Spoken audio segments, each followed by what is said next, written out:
To limit your battery from charging past 80% or another custom amount, we'll go to Settings first and from there scroll down to Battery. On Samsung phones, you'll see an option for Battery Protection. Some phones will have this under something like Adaptive Charging, Battery Care, or something similar.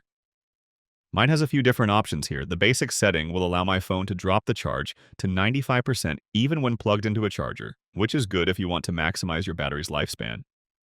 The maximum setting allows me to tell my phone to stop charging when it reaches a certain percentage, for example 80%. The reason why someone would limit their charge is that lithium-ion batteries don't like being completely full or completely empty. The chemical tension is highest at the extremes, so keeping the charge in the 20% to 80% range can significantly slow down the degradation of the battery's total capacity. If your phone doesn't have a native feature for limiting the charge, you can download a third-party app like AccuBattery. It won't physically stop your phone from charging past a set percentage, but it can set off an alarm when you hit a certain charge, helping you extend your battery's lifespan. That's all I got. Click that like button if this helped you, and subscribe for more guides like this.